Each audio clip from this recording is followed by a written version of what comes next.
You got to hit the on button. All right. Did I do something to the slides? There it is. All right. All right. So we have today we're going to finish up that word blessed or blessed, however you want to say that. I was told that if the year you were born starts with a 1, you say blessed, and if it starts with a 2, you say blessed. So I don't know if that's right or not, but we're going to finish up the word blessed or ashrei, and then we're going to get to our first 3 beatitudes. The first 3, and we'll get to those in a minute, but they come in 3 pairs of 3, right? 3 of 3s. All right. And to remind ourselves, on the far left in the green, we are still in the introduction. Haven't left at all yet. We'll be in the introduction for a little bit, and that will include the Beatitudes, and then salt and light and city on a hill as well. All right. I won't read this again, but these are the 9 blesseds, or bless, or the Beatitudes. These are the 9 that Jesus starts off his sermon in Matthew chapter 5. All right, and we've gone through these already, but the question on the floor is, what does bless mean? And I think last week we talked about how there's this word called Barak, and it's a Hebrew word, and it means blessings. It means blessings from God, and we have examples of this in Genesis chapter 1, where God is talking to his creation. And he is saying that you are blessed. You are Barak, right? And then you see it in Genesis 12 when he's talking to Abraham, and he says he's going to bless him with many things. He's going to all these promises, and that's the word Barak. And then you come to Matthew 5 and 3, and it's not that word. Matthew doesn't use that word. Jesus doesn't speak that word, that Hebrew word, Barak. He uses another word. And that other word is ashrei. Now, again, Matthew wrote the original letter in Greek, so he uses the word makarios. The Greek word that would translate from Barak would be eulogesen, which I didn't pronounce that right, but it's a different word, right? Matthew uses the word makarios. And makarios is a translation from Hebrew from the word ashrei. And ashrei is not Barak, obviously. And it means it's something that's totally different. All right, and we have these examples. All right, and if you go look into the Old Testament or the Hebrew Bible, you're going to see that the word ashrei is used 45 times. 28 times in the book of Psalm, and 8 times in the book of Proverbs. And so it's a wisdom word. It's what you find in the writings. If you remember in the Hebrew page I had shown up there, there's 3 sections, and that bottom section is called the writings.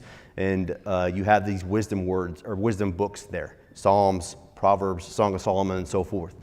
But ashrei is used a lot in the book of Psalms. And when you see that there, how blessed or how ashrei is the man who does not walk in that type of counsel, in the bad, wicked counsel, right? And that's how they're using ashrei. Not necessarily coming from God, which is why it's not the word Barak. All right, and then you have Psalm 2 and 12. Kind of the same concept. In the first concept here, you have someone who is not walking with the wicked. They're not sitting with scoffers, right? They're kind of keeping their self more pure than that. The second example there in Psalm 2, how blessed or how ashrei are those who take refuge in him. And what I'll say there is, here in this particular psalm, you have God who recognizes that there are evil kings out there. There are evil kings out there, and they're violent, and they cause war, and they're just doing all kinds of just crazy, wicked things out there. And God promises here in Psalm 2 that there's going to be a new king. And this new king is going to be a whole lot better. And how blessed or how ashrei are all those who take refuge in him. Boom. Okay.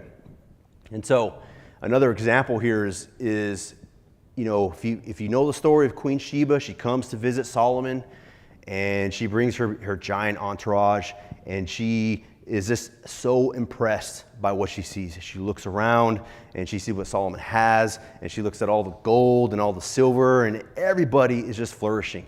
And you read here in 1 Kings 10:8, she says, "How blessed, how ashrei are your men, how blessed or how ashrei are these your servants who stand before you continually and hear your wisdom." All right, and so again, she's just looking out and just looking at the condition of what she sees.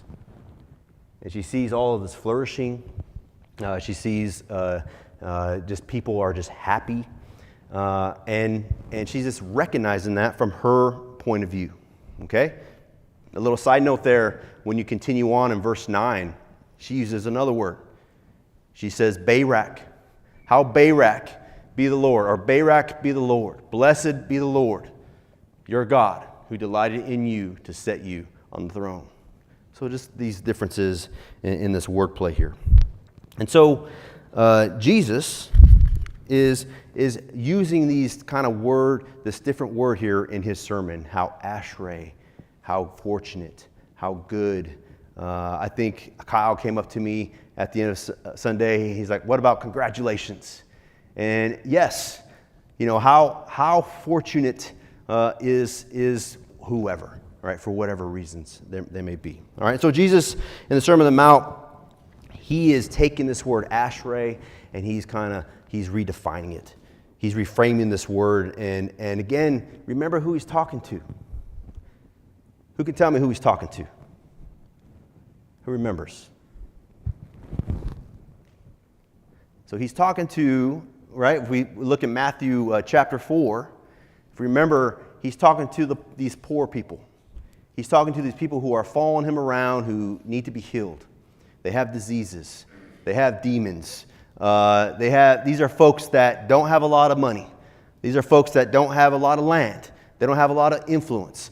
They just have. They're just kind of at the lowest of the lowest class, right? And he's looking out here and he's saying, "Hey, how ashrei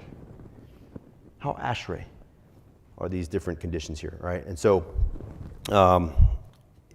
I would say that, when you use the word Barak, am I just super loud here or is that just me? No, I'm good. Okay. All right. And so when you use the word Barak or Makarios, when people think of Barak in itself, right, they think, all right, here's God's blessings, and now I'm being Barak from God. So just think about how if I'm being blessed from God, this source is God. But if I'm looking at you and I say, wow, this person really has it together. This person has everything I want. This person is just feels safe and feels secure, is like a tree planted by waters, is continuously flourishing, is fruitful. I really want that in my life. I think you, from my perspective, are ashrei. Okay, so that's the context here. This is not necessarily Jesus saying that God is blessing those who are poor in spirit. He's saying something totally different. He's saying how good, how fortunate, how awesome is it to be poor in spirit? How good, how fortunate is it to be for those who mourn? It's just really weird, right? And you're just kind of thinking like, man, that is not that fortunate. That is not that. I do not want that state of ashrei. I want something totally different, right? And so ashrei are the poor in spirit, for theirs is the kingdom of heaven. Just something that is just really, really different. Now, there's something to say about being in a state of powerlessness. And I don't know why, but for whatever reason, I would love to hear what you say about it. But if I'm in a state of powerlessness, it's kind of the opposite, right, of what we think in the world. We think the movers and the shakers, these are the folks that get things done. But for whatever reason, the folks within what Jesus is describing, they're not that. They're the powerless. And for whatever reason, those are the folks that will be blessed. they will inherit the land. They will be comforted and so forth, right? Just a really different mindset going. And I'll say this, right? Here are these, again, very poor people, have a lot of issues, don't have a lot of influence. I mean, they're not like us, right? Or I'll talk about me. They're not getting 2,000 plus calories a day in their diet, right? They're not necessarily I don't have to worry. I don't really concern myself. Am I going to eat tonight? I could probably go somewhere and eat tonight, right? These folks don't have that type of comfort. And so how ashrei are these folks? Jesus is saying they are very, very fortunate, okay? All right. Boom. Okay. So before I move on, I just want to make sure, just trying to be as clear as possible. Barak, these are blessings from God. Just like God blessed Abraham with the many, many promises, right? It's all if you do what I say, you're going to get these, you're going to become a large nation, you're going to have land that you're going to inherit, there's going to be a seed that comes from your line, all right? There's going to be kings that come from your line. And so how blessed, he's getting these blessings from God. Ashrei is something totally different. Something totally different. It's a perspective from a person saying, wow, how great is your life? I can just tell. Okay? All right. Questions? Comments? Perfect. All right. I'm going to try to get through some of this here. We have three Beatitudes that we're going to try to get through. Matthew 5-7, of course, is the entire book. We're here, the kingdom identity. Who is going to be part of this kingdom? And this is what Jesus is describing. And he has... again, we talked about the greater righteousness, and we get past that. And then we have 9 Beatitudes, right? And we are saying that these come in, threes, and they all connect, and they mean something. And just how Matthew keeps writing, the Sermon on the Mount is in a section of threes, and then those are in threes, and then those are in threes. He just keeps diving into the threes, all right? And so we'll focus on these first 3. Okay, poor in spirit. Matthew 5:3-5 says, blessed are the poor in spirit, or ashrei are the poor in spirit. How, the good life, how fortunate are the poor in spirit, for theirs is the kingdom of heaven. Blessed are those who mourn, for they shall be comforted. Blessed are the gentle or the meek, for they shall inherit the earth. Okay, I remember when I first, let me just go back here. I remember when I first read, blessed are the poor in spirit. And when I was younger, I used to wow, okay, poor in spirit. So that means spiritual. So blessed are those who are spiritually poor, right? I used to think that because that's just the words that popped out in my head, or in my, how I translate that in my head was, if you're poor spiritually, you're blessed. And then I soon realized, well, that doesn't make any sense, right? And so I don't know what everyone else was when they first read that, but for me, that was just something hard to come over. All right, we're going to look at spirit first. And let me click through here real quick. So spirit, right, there's a root word here, of course. It's pneuma in the Greek, like you get pneumonia, right, the breath. But the Hebrew word that it's translated from is ruach. And we find this word ruach such as in Genesis 1 and 2. This is when God looks, the earth was formless and void, and darkness was over the surface of the deep, and the Spirit of God, or ruach Elohim, was moving over the surface of the waters. We see it in Genesis 6 and 17 when he's talking to Noah, and he's telling him he's about to bring the flood waters, right? And he's the flood of water upon the earth to destroy all flesh, in which is the breath of life, or the ruach, the same word that is used there. And then talking to Noah again after the flood, right? Everything's just completely flooded. He tells him, but God remembered Noah, or it says, but God remembered Noah and all the beasts and all the cattle that were with him in the ark, and God caused the wind, or ruach, to pass over the earth, and the water subsided. And so, but Jesus here, he's associating this word to the condition of a special people now, right? And these are those who are poor in spirit, And they are just going to have this different type of ruach. Okay? Look at another example here. All right. And so in Job 12 and 10, it says, in whose hand is the life, all right, the nephesh, all right, of, that means, I have it here just for a reason. That means soul. This is something different, okay? In whose hand is the life, or the nephesh, of every living thing, and the breath, the ruach, of all mankind. All right, there's something different here. You have now introducing a soul, nephesh, but you still have this ruach. So what's the difference there? Look at Genesis 2 and 7.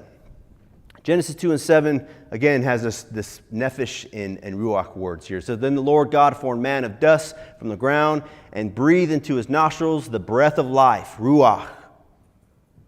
And man became a living being, nephesh.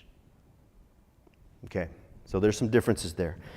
And then I'll hit Job 7:11. It says, therefore, I will not restrain my mouth. I will not speak in the anguish of my spirit, ruach. I will complain in the bitterness, all right, of my soul, or nephesh. All right, and so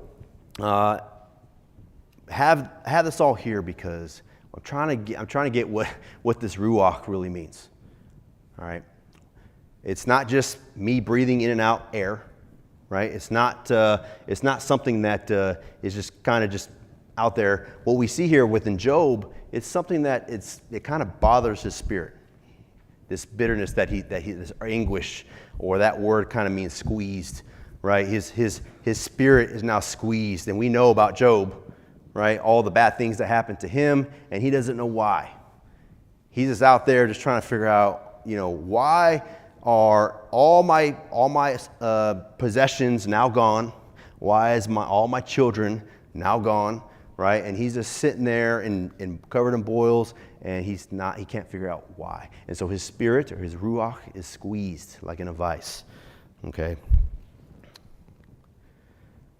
All right, and then it continues. I don't have the quotes here, but in Genesis 26:35, right, you have Isaac, who is bitterness of spirit, bitterness of his ruach. Why? Because his son had married 2 wives that he didn't really like. All right, and then you have Ezekiel 3:14 when after seeing the divine throne of God, Ezekiel's really can't describe what he's seeing. It's just overwhelming, and he sees how the people are responding, and he has a rage in his ruach. All right, and then the Proverbs 15:4 again describes one who is broken of spirit, crushed. Let's just say crushed in ruach. And so it's just this interesting metaphor here that's kind of pulling out what is ruach. What is this spirit? I'm poor in this particular type of spirit. All right, and so Jesus here, when he comes and he says, blessed are the poor in spirit, their ruach.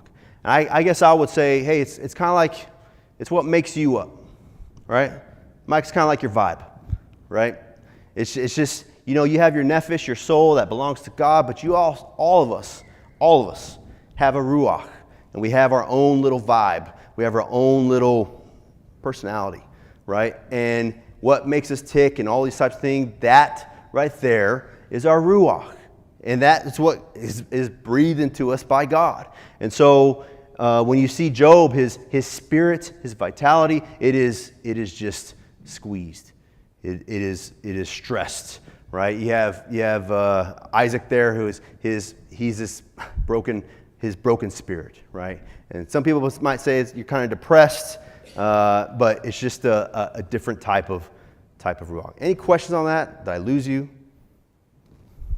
Okay. All right. We're gonna hit poor real quick, and this is pretty. I don't think I need to have to necessarily talk about poor. All right. But what I want to talk about here is the religious connotation that we can have with this poor, right? And then if I'm poor in spirit, when I was younger, I used to think, well, poor in spirit obviously is you're lacking in some way spiritually, right? But again, I always remind ourselves the context of Jesus and who he's talking to. And here are people who, in their financial condition, They are poor. And so when he says, hey, the poor in spirit, they are blessed, for theirs is going to be the kingdom of heaven. When he says that to these folks, they understand what poor is like. All right, and that's not just the condition of a religious condition, but it's their actual condition on the ground. It's their financial condition on the ground. They don't own anything, right? They have nothing, and so they're really. Does anyone's translation say something else than poor? What does yours say? The Phillips modern English says, "How happy are the humble-minded." Humble-minded. Okay, all right. Anyone have impoverished? Nobody. Okay. Well, that humble-minded, we have poor, we have impoverished. This people that are completely, without resources, without social influence. These are just the poor, right here in this situation. And so I have this quote here by some smart people, and what they say here, these are scholars that wrote just on the Sermon on the Mount. They wrote 2 volumes that are longer than the book of Matthew about this, right? But what they say here is, hey, you have this word poor, and we could make it stand for, a religious meaning on that, but truly, it has an economic meaning as well, because Jesus is talking to these folks who don't have a lot of economic means, all right? And so he's saying, like, hey, when Caiaphas, the high priest at that time, when he has to make a decision, he's not wondering, hey, I wonder what the poor people in Galilee are thinking about this decision. He doesn't care, right? These are the types of folks that don't have that type of influence, right? And so the Spirit is about one's energy, vitality, vibe, however you want to say it, but the poor is a means of lacking type of power or resources, okay? And so blessed are the poor in spirit, blessed are the powerless. You're just like, what is Jesus talking about here? Why are these folks the blessed ones? And it's just a continuing theme as you go through these Beatitudes, like, what are you talking about? Because this is not a condition that you're going to tell me that, I'm blessed because I'm poor.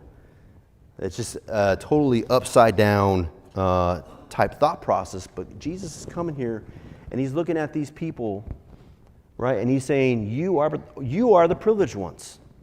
You are the privileged ones. And that's just something that's just totally upside down for them, right? And so, I think what that's what Jesus is announcing here. He's looking at these farmers, these fishermen, these traders, these merchants, these beggars, these some are prostitutes, and he's just saying, he's offering, this blessing to them, and it's really amazing to see. And so we live in a world where the good life, like I said, is for the movers and the shakers, and Jesus is saying here the good life is for the empty-handed, because theirs is the kingdom of God, right? And so.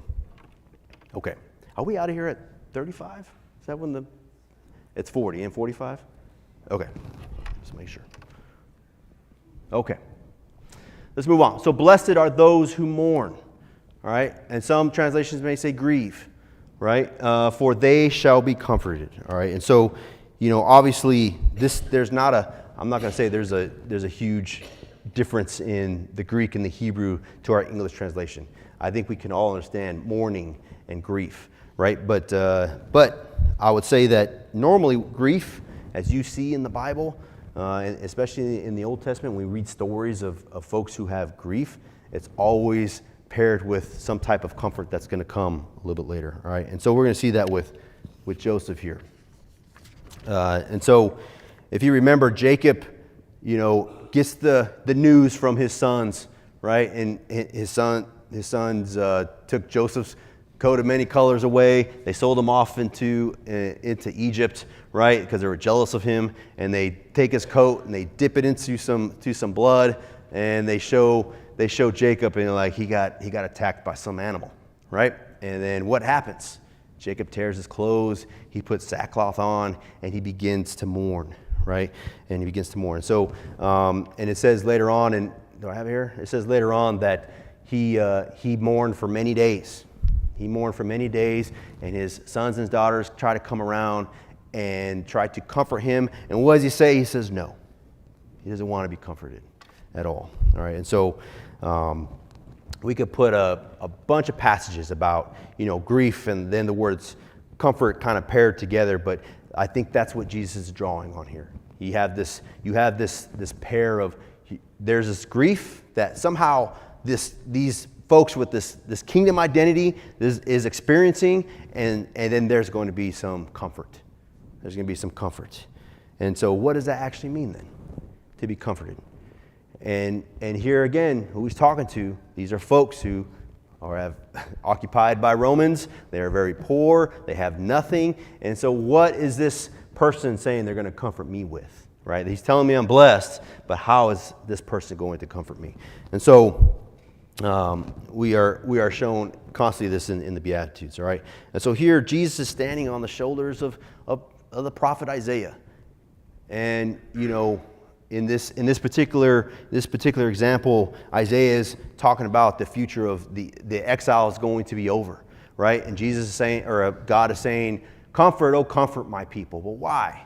Because exile is going to be over. They're going to have this new Jerusalem, and then everyone is going to be very fortunate at that time, right? And so he kind of stands on all that. And so your time of grieving or mourning will be over because there's some type of restoration that's going to occur.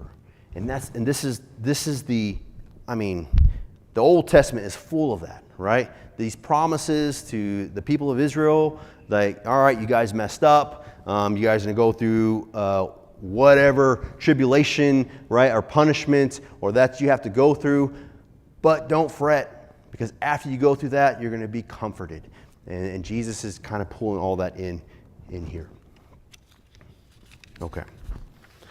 And so another layer here is here in Ezra. So let me bring these both up.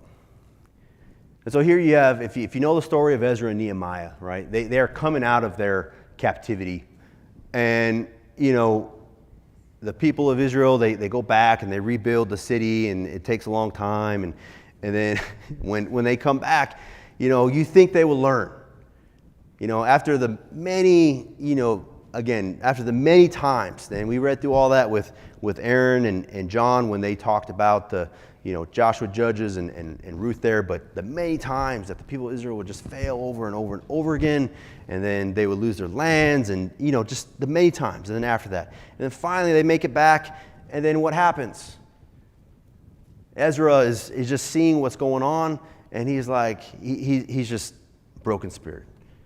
He's upset, right? And he has this, this grief that he has to go through, right? He says, now while Ezra was praying and making confessions, weeping and prostrating himself before the house of God, the very large assembly of men and women, children gathered to him from Israel, for the people wept bitterly. Why do they weep? Because they were just not doing what they're supposed to do. Same with Nehemiah.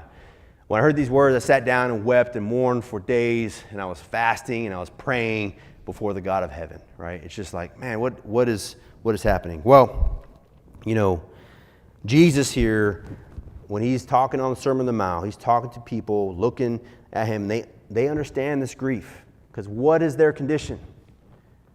Here they are in their ancestral lands again, and they don't own them. They are occupied. All the land that is supposed to belong to theirs is belong to someone else, right? And so they know what mourning looks like, and so it connects them, to a place where they're now waiting, right? They're now waiting for this Savior, this Messiah, and we remember the many political Sadducees and Pharisees and Essenes and Zealots. They all had their vision of how this Messiah was going to come and restore what was theirs, right? And so he's saying to them, blessed are those who mourn, because they truly do understand that grief. So the good life belongs to those who experience the world, and they understand that the state of the world deserves to be grieved over, right? If we look at the world today, and we're that connected, and we understand that all things come from God, and we're just not acting like we should. We're fighting over different things. We're causing wars. We're treating people badly based on just different reasons. And Jesus is saying here that he recognized that we should have some type of grief or mourning over that. And so the good life belongs to those who do pay attention, and it does make you sad. And so check out this example here. So kind of moving forward from the Joseph story, right? This is at the end, right? And Jacob passes away, right? And remember the story? Joseph was, I think it was Jordan, right? He talked about the many years Joseph was away from Jacob, right? I think it was 80 years, 90 years that he was away from him, and he finally reunites with his father, and then the father comes and they have this happy moment, but the father passes away eventually. And what happens is, it says, then Joseph fell on his father's face and wept over him and kissed him. And Joseph commanded his servants, the physicians, to embalm his father. So the physicians embalmed Israel. And now 40 days were required for it. For such is the period required for embalming. And the Egyptians wept for him 70 days. All right.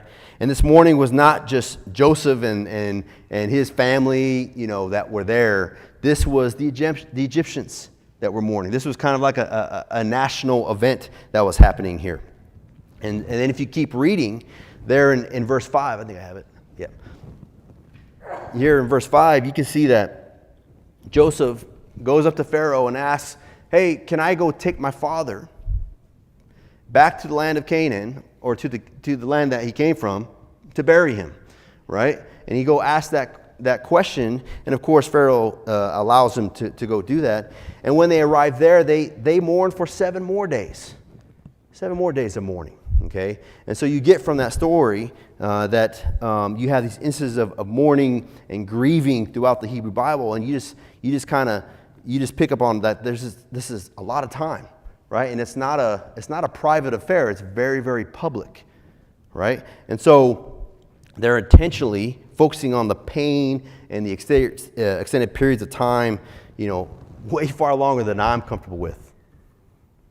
I mean, you're talking 77 days is what tracking plus the 40 days of embalming. And so you have this long period of time of mourning. All right? And so Jesus is saying that the good life actually requires you, the good life, the fortunate, actually requires you to have a capacity to grieve and to kind of turn towards the King, towards God, and to participate in this type of grief when you see it, right? And so this is good for human beings to not just pretend in the face of tragedy, in the face of like hardships, to just kind of pretend that everything's okay. Right? I have gone through something very traumatic, and it is inwardly I'm grieving, but outwardly I'm acting like everything's okay. And we have these examples here that this is not what grief is, and with the comfort, right? And so, this is why Jesus, when he goes to see Lazarus, what happens? He weeps, right? I mean, he knows he's going to go raise him from the dead, but he still weeps, right? And yet. So the Sermon on the Mount is about the kingdom of God. This is a world of people, these people within that have this kingdom identity. They know how to mourn. They know how to turn into that grief, and then they're going to be comforted. Okay? All right. All right, blessed are the meek, for they shall inherit the earth. All right. The meek. Does anyone else have another word besides meek? Is meek the common word here? Gentle, all right, gentle, all right, good. Gentle, meek. All right, what is the first thing that comes to mind when you see the word meek or gentle? Blessed are those who are gentle or meek. Anybody? I'll offer a great example for me. Being in the military, that is one thing that my leaders will say, hey, when you go in front of those people out there, make sure you're gentle and you're meek. All right, they're not telling me that type of stuff. All right, so what does that mean? Is that what Jesus is saying here? That, hey, blessed are those, 35. All right, blessed are those who are gentle and meek. And I think he's saying something a little different. I'm going to have to speed up. All right, and so some words that can be used there is afflicted. Some words that can be used there is unimportant.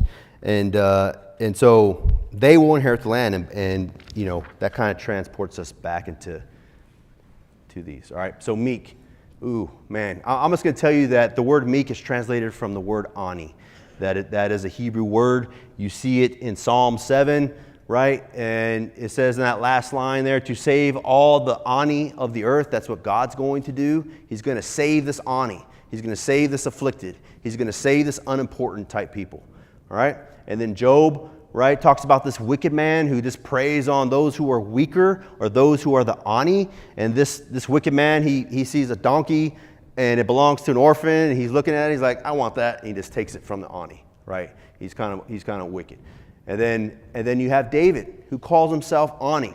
He's out there running away from Saul. He's in the wilderness, and he calls himself ani. And he's not. He's part of the royal family. He has people. He has a little bit of power. He has influence. But he calls himself the ani in that particular condition in his life. All right, and so that unimportant at that moment, or that afflicted, that's the word meek or gentle that's kind of coming across here that Jesus is trying to come across here. So, shall inherit the earth. Oh man, we have so many notes here that I'm not going to get through. But what I'll say here is that obviously that calls back to inheriting the earth, inheriting land. These are promises that Jesus is making to these poor people, right, who don't own this land. Who owns it? It's the Romans, right?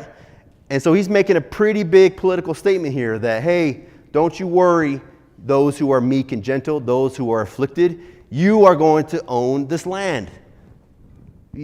Right? Political statement that he's making there. But what's he actually trying to say? It's a direct quote from Psalm 37. And in Psalm 37, it talks about these people who are selected by God. And in that last line there, it says that, do not fret, it leads only to evil doings. For evildoers will be cut off, but those who wait for the Lord, they will inherit the land. There's a promise there. All right? And Jesus is calling back to that promise. Right? It's not now in the context of Psalm 37, he's talking about the ancestral lands that they're living at right now, but these are going to be some new lands that they're going to get. These new people, this new types of people are going to have new lands. And Jesus is connecting those dots. All right. I got through it. So next week, it's going to be Ryan. He's going to correct everything I taught tonight, and he's going to correct everything I said on Sunday. But I'm super excited. He's going to do the next 3 Beatitudes, and actually he's going to finish off the Beatitudes for Wednesday or Sunday and Wednesday of this coming week. Any comments? Yes. Just a thought about your meat and your illustration. And I was in the military as well. You tell me that all the time. Yeah. You give a command. Whoever you give it to will be compliant. Yes. Doesn't mean that they're wishy-washy or they're in fear. They are expecting to do what you say, and their life may depend on it. Yep. Absolutely. Yep. And so how do you connect that to the meek and the gentle? Compliant. Okay. So the comment for those in YouTube land, right, is the military connection is the meek and gentle are compliant. Just like in the military, you have to follow orders, right? And even though you might not like them, and you still have to go follow them, you are compliant. You get that right, brother? Okay. All right. Any other comments, questions? Thank you.